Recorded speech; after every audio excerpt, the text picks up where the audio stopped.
Buenos días, hermanos.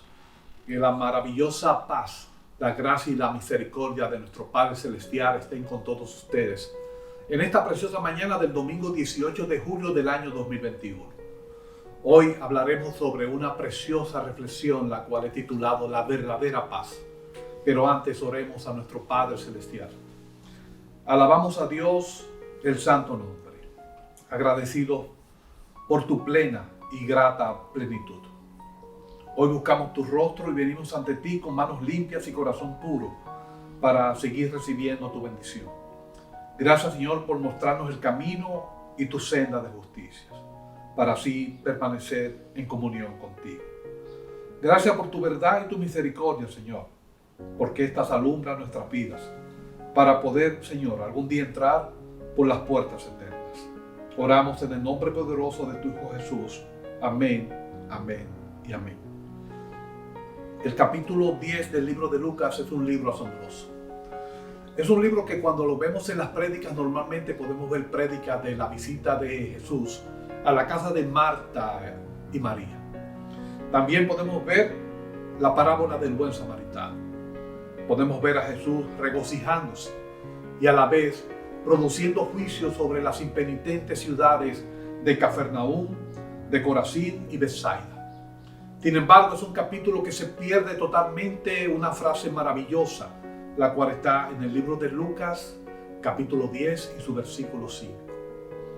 Durante los últimos años he comprendido, tal y como lo dice la Biblia, que no hay más perjudicial para un cristiano que convertirse en un seguidor de la palabra de un hombre y a la vez confiar totalmente en lo que éste presenta. Jeremías capítulo 17, versículo 5, nos dice que maldito el hombre que en hombre confía. El Salmo 146, versículo 3, nos dice: no confíe en príncipes, ni en hijos de hombres, en quien no hay salvación. Los profetas Oseas, Miqueas, Isaías, Samuel, Ezequiel afirman esta idea. Es muy probable que podamos ir a una iglesia, escuchar por la radio, inclusive ver por la televisión a hombres y mujeres hablando firmemente de lo que ellos entienden que es la palabra de Dios. Nos encontramos con personas convincentes, con palabras poderosas, con un lenguaje firme y con aparentes señas de ser personas que trabajan bajo la mano poderosa del Altísimo, manifestando un ministerio que pudiera servir de ayuda para las personas que necesitan el poder consolador. Muchas personas son tocadas al oír estos predicadores y no hay dudas de que muchos de ellos pueden estar envueltos dentro del manto sagrado de la gracia divina. Sin embargo, nos encontramos con otro tipo de personas que pudieran estar muy lejos de lo que es la verdadera doctrina del Evangelio. Es frecuentemente escuchar feligreses enalteciendo y dirigiéndose a estas personas como seres divinos y a la vez incitando a otras a pertenecer a ese ministerio, entendiendo que la verdad está del lado de su benefactor, sin darse cuenta de que marchan hacia la puerta ancha. Oímos expresiones como la siguiente: mi pastor o mi sacerdote tienen el dominio de la palabra y llegan tan profundamente al alma que no tengo duda de que son seres sagrados. Por otro lado, indican que su prédica desde el altar está basada en una inteligencia difícil de encontrar. Para ellos, su líder espiritual muestra un dominio del lenguaje que puede llegar a influenciar a miles, si no a millones de personas. El poder de la hipnosis en su congregación es tal que retumba a lo largo y lo ancho de nuestra tierra.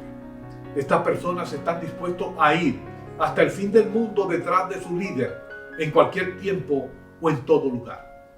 Esto es inevitable que suceda cuando captamos la atención para nosotros y las miradas se desvían de quien es el verdadero líder espiritual de la iglesia, Jesús.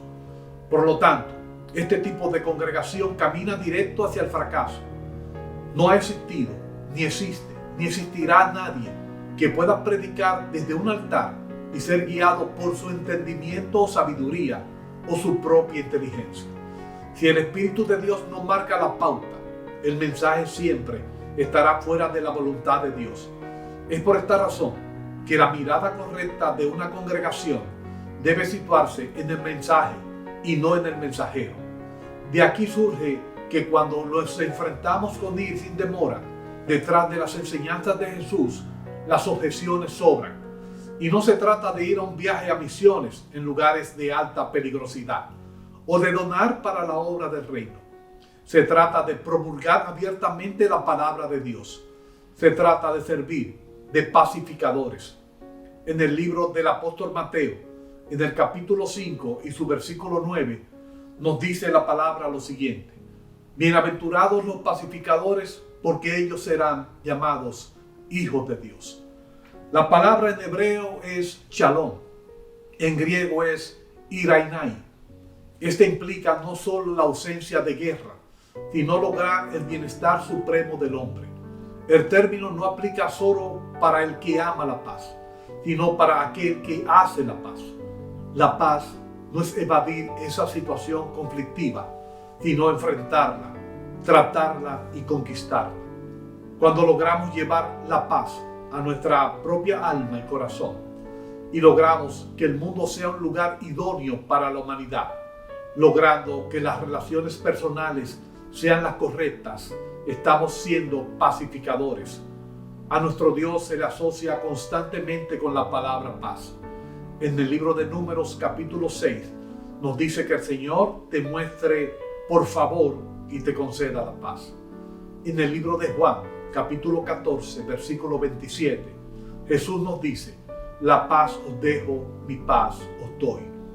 Isaías capítulo 26 versículo 3 dice: tú guardarás en completa paz a aquel cuyo pensamiento en ti persevera, porque él en ti ha confiado. Y el apóstol Pablo en Romanos 15 versículo 33 nos dice que el Dios de paz sea con todos vosotros. Amén. No existe dudas, aún en los casos cuando nuestra condición puede ser inquietante y en la cual no encontramos una salida, solamente Dios puede traer paz en nuestro corazón. Cuando vemos las divisiones aflorando entre los pueblos, entre personas, entre las comunidades religiosas, es debido a que las personas se han olvidado de Dios. R.H. Charles describió hermosamente lo que es la paz. Nos dice lo siguiente: es la armonía entre Dios y el hombre restaurada mediante Cristo. Cuando hablamos del capítulo 10 del libro de Lucas, es muy probable que escuchemos siempre muchas reflexiones, predicaciones en base a la parábola del buen samaritano o de la visita que le hizo Jesús a Marta y María. Sin embargo, en este capítulo está lo que se llama la misión y el regreso de los 70. Estos fueron 70 discípulos adicionales, además de los primeros 12, que formaron parte integral de la avanzada de Jesús cuando éste se dirigía hacia la ciudad de Perea. El número 70 era simbólico para los judíos. Es un múltiplo del 7 y del 10, indicando los mismos que el número 7, plenitud y totalidad. En el libro de Números, capítulo 11, versículo 16, Jehová dijo a Moisés: reúneme 70 varones de los ancianos de Israel. En Génesis 46, versículo 27 nos dice: y los hijos de José que le nacieron en Egipto, 2 personas. Todas las personas de la casa de Jacob que entraron en Egipto fueron 70. Jeremías capítulo 25 y versículo 11 dice: toda la tierra será puesta en ruinas y en espanto, y servirán estas naciones al rey de Babilonia 70 años. 70 eran las naciones conocidas en ese tiempo en el mundo. 70 fueron los eruditos que se escogieron para escribir la Septuaginta, la primera Biblia traducida del hebreo al griego. No existe duda, para los judíos el 70 implicaba plenitud y totalidad. A estos 70 Jesús le encomendó una labor de abrir un camino para su encuentro con ese pueblo de Perea. Pero lo más interesante es la frase que pronuncia en el versículo 5, y la misma marca la diferencia entre lo terrenal y lo divino. Termino con lo siguiente. La reflexión de hoy está basada en el capítulo 10, versículos 5, del libro de Lucas. Durante la primera parte de la reflexión estuve refiriendo a la confianza que se debe tener solamente en la palabra de Dios, del cuidado que debemos tener cuando seguimos a hombres dentro de las iglesias. Muchos de ellos caen estrepitosamente, tocando fondo sin poder levantarse, sirviendo de piedra de tropiezo para aquellos que los siguen fervientemente. Hablé de las necesidades de ser pacificadores en las vidas de nuestra comunidad, de nuestras naciones, de servir como pacificadores dentro de la misma iglesia. Y muchos de ustedes se preguntarán, ¿hasta qué punto puedo relacionar este versículo 5 con la reflexión en el día de hoy? Lo cierto es que preparé esta prédica para mí mismo, aunque pudiera ser aplicado a la vida de otros. Este capítulo lo he disfrutado en infinidades de ocasiones. Sin embargo, he visto el versículo sin presentarle y sin prestarle la atención debida. Hoy con humildad pido perdón a Dios por mí y por aquellos que han perdido su correcta interpretación.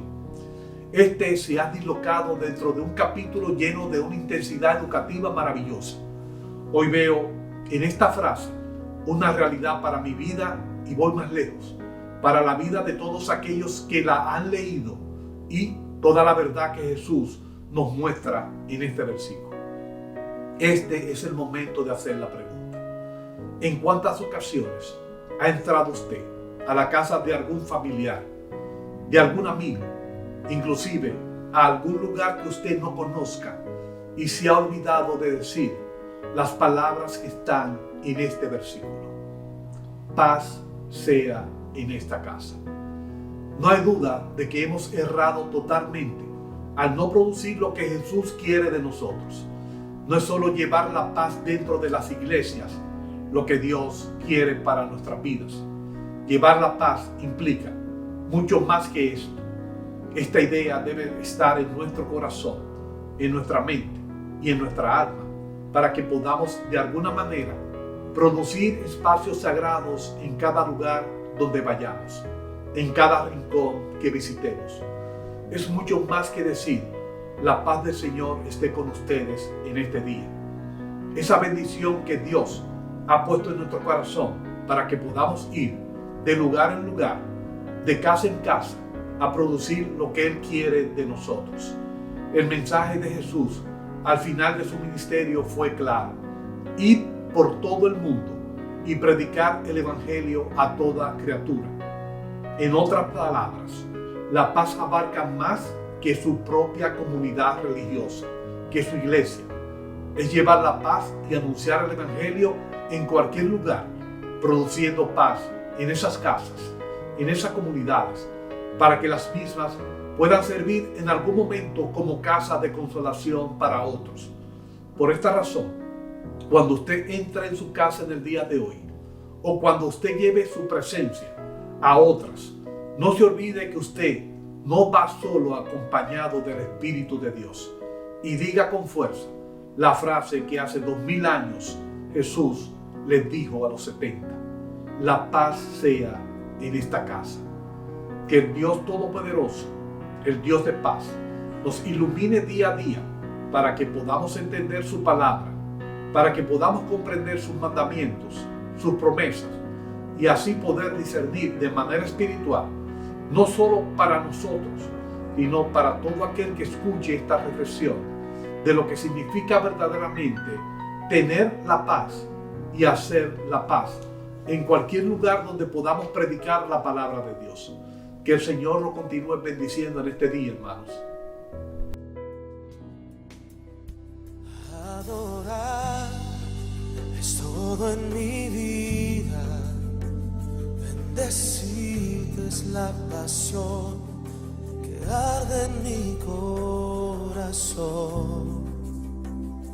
Agradarte es mi gran deseo, es mi gran anhelo. Adorar es lo que mantiene el aliento en mi ser, poderte satisfacer es el motivo por el cual cual yo vivo, por el cual yo existo. Yo quiero ser un adorador que siempre busca lo tuyo, que se deleita en tu presencia y su deseo es amarte. Yo quiero ser un adorador que ante tus pies se ha rendido, que se deleita en tu presencia y su deseo es amarte. Adorar es todo en mi vida, bendecirte es la pasión que arde en mi corazón. Agradarte es mi gran deseo, es mi gran anhelo. Adorar es lo que mantiene el aliento en mi ser, poderte satisfacer. Es el motivo por el cual yo vivo, por el cual yo existo. Yo quiero ser un adorador que siempre busca lo tuyo, que se deleita en tu presencia y su deseo es amarte. Yo quiero ser un adorador que ante tus pies se ha rendido, que se deleita en tu presencia y su deseo es amarte.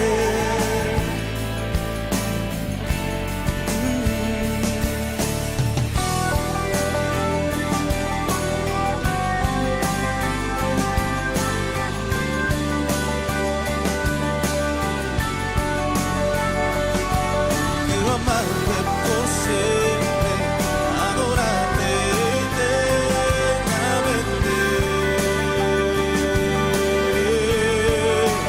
Yo quiero ser un adorador que siempre busca lo tuyo, que se deleita en tu presencia y su deseo es amarte. Yo quiero ser un adorador que ante tus pies se ha rendido,